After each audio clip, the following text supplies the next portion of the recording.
So I spend Thursdays at Lucy Addison, and this past Thursday I went at my normal time, and as usual I arrived halfway through their first class, which is always really awkward. And I tried knocking on the door, and there was this lady standing in the middle of the hallway surrounded by a group of children that were testing or something, and she told me, just go right in, they're testing. So I went in, and the teacher picked up a chair because half the class was out. Obviously it was a test day because half the class was out.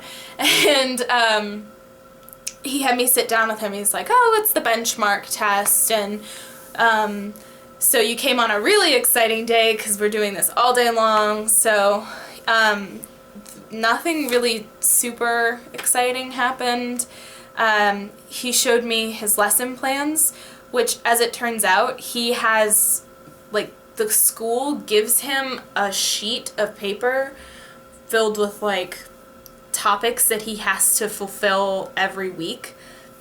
So he has to get to a certain point by a certain date every week, which is really strange and kind of ridiculous. But I guess that's got to do with that whole, like, Common Core learning thing, because, you know, all he can do is try and create lessons around that plan. And while I am not particularly fond of his style of lesson making, which consists of just making PowerPoints, he seemed to think that it was, even he was not happy about having guidelines on where he needed to be every week. So he told me he was behind because he was trying so hard to prepare them thoroughly for the benchmark, and he warned me that he could get seriously penalized if he didn't catch them up pretty fast.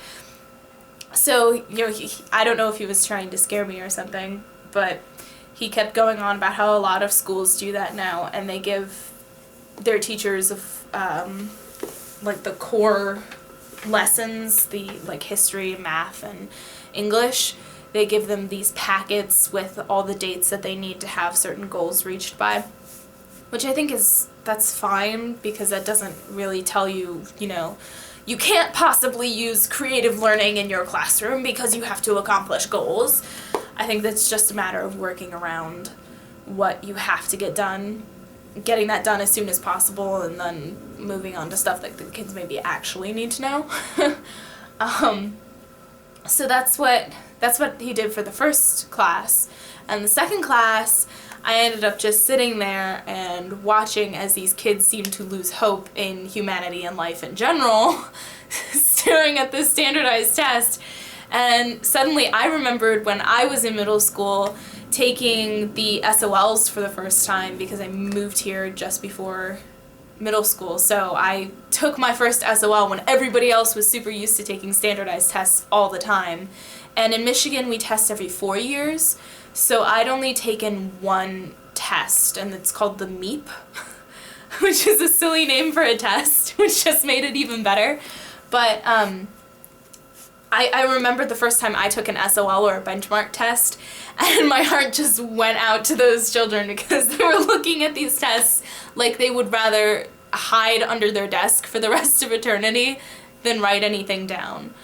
But he was pretty cool about it. He had them, he didn't give them their bubble sheets. They had to circle the things on the test packet, and then the next day they were going to go back and fill things in the bubble sheets. So they had 2 class periods to work through it. But I still think that the whole fact that they have to have a benchmark is a little bit ridiculous. I understand it's to make sure that the teacher is doing his job and actually teaching them, but at the same time, it's 25 questions, and it's, I don't know, it just seems a little bit excessive to me.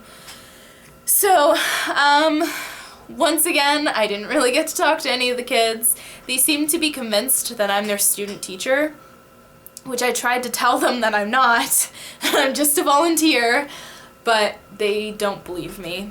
I don't know why they would think I was lying to them, but the entire front row of boys, because like none of the girls want to sit in front for some reason, the entire front row of boys does not believe that I am not a student teacher. So get to deal with that next week, I guess.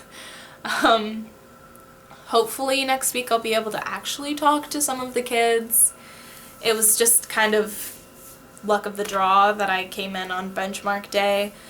And this really just cements my belief that standardized testing is not good for kids. Maybe it's good for the state, but I don't think it's good for kids. So that was Thursday.